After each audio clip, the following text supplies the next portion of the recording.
Look at me and what do you see? An old lady? A grandmother? A bit wrinkly around the edges? It's all right, you can laugh. Inspirational? Probably not. But I'm here to tell you today how any one of us, even little old grannies like me, has the power to inspire others. I am a 71-year-old woman, wife, mother, grandmother, businesswoman, litter picker, environmental activist even. And that's to give me a few labels. Choose any one of those, and underneath you will find a very ordinary woman who lives life with a childish enthusiasm and enjoys every moment of being alive on this wonderful planet of ours. I've also been given the nickname Action Nan because of my energy and zest for life, and most recently for my passion and activism in tackling some of the environmental problems we find ourselves facing. So I'd like to speak to you today about how any one of us, even little old grannies, can inspire others to act in a way to bring about positive change. No pressure on me then for choosing this as a TED Talk topic. So I'd like to begin by telling you my story. There's no doubt that we are living in troubled times. We hear every day about looming climate catastrophe, polar ice caps melting, wildfires burning out of control in the Amazon, species extinction, catastrophic conflict in Syria and Yemen. But all these things seem to be very powerful and daunting from our position of privilege in our Western world. So, 2 years ago, I was sitting very happily in the camp where these things seemed to be rather too distant and too powerful for me to do anything about it, until something caused me to step into uncharted waters and take action.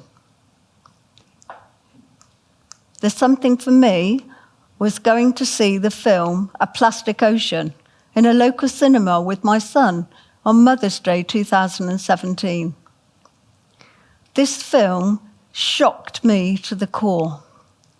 Until that moment, I had no idea that every single piece of plastic that I'd ever consumed in my lifetime was still sitting somewhere on the planet, causing massive problems for ocean wildlife. It really bothered me, and I felt an overwhelming sense of guilt and responsibility that I had contributed to this problem in my lifetime, and it would be a polluted world that I was leaving for my children and grandchildren to inherit. Whilst I was researching some information on the internet, I bumped into a quote from American actress Lily Tomlin. And the quote went like this: "I always wondered why somebody didn't do something about that. And then I realized I am somebody. And I decided it was me who had to act." So I thought I had to do something to stop the plastic flow. And my Final Straw Cornwall campaign was born.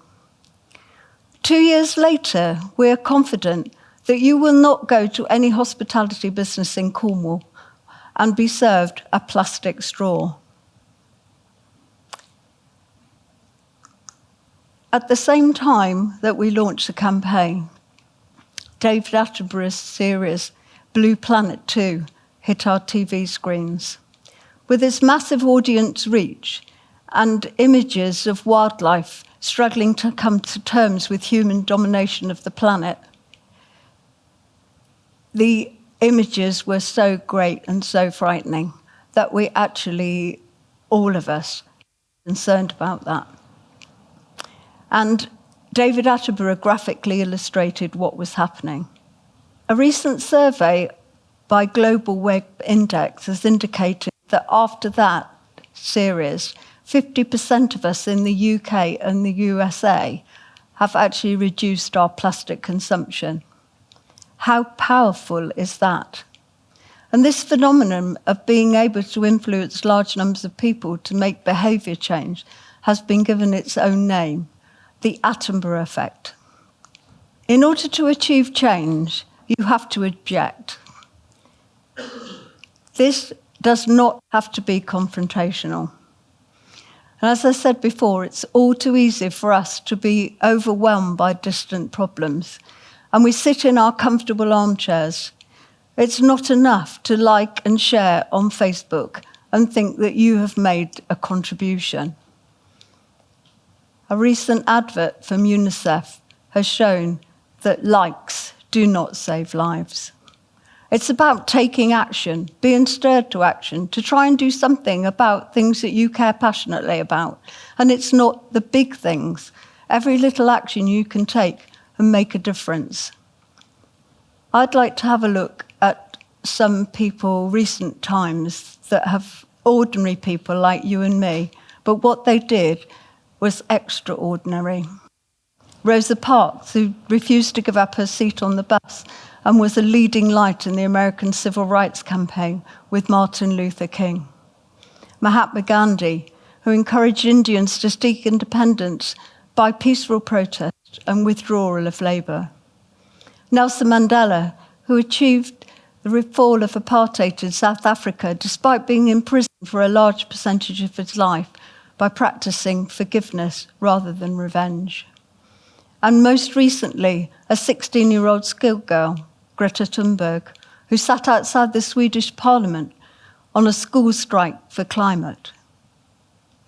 These were ordinary people, not born to privilege, but what they achieved was extraordinary.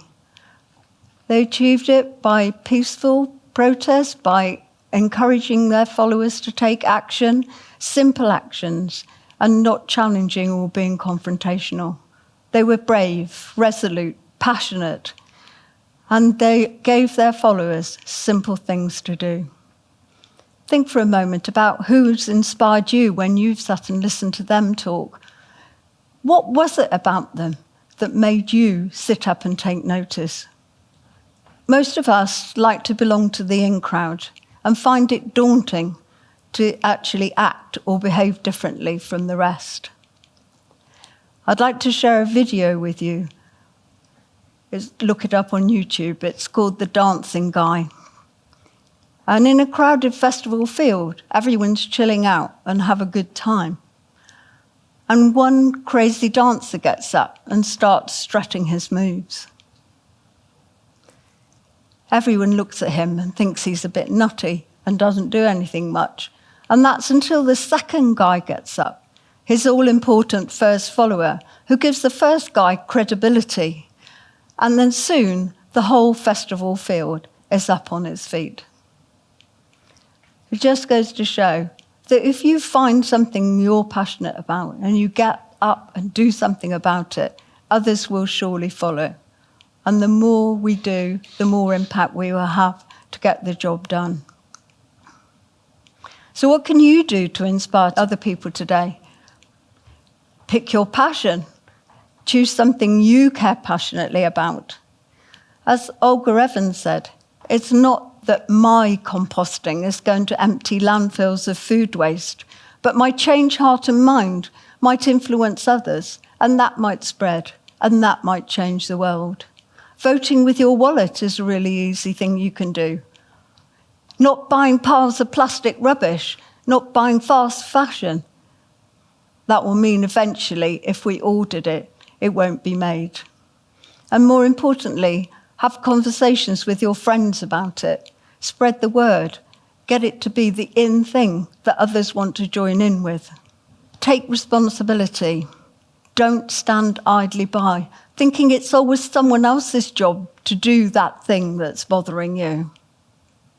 Someone who did just that was Avra Shah, an Indian lawyer who was heartbroken by the amount of plastic washing up on his local beach at Versova, Mumbai, where turtles used to lay their eggs. He decided to start cleaning it up, a piece at a time on his own. But shortly afterwards, he was joined by his 84-year-old neighbour, his first follower. And slowly but surely, after that, more and more people followed them in what was to become one of the biggest beach cleaning operations of all time.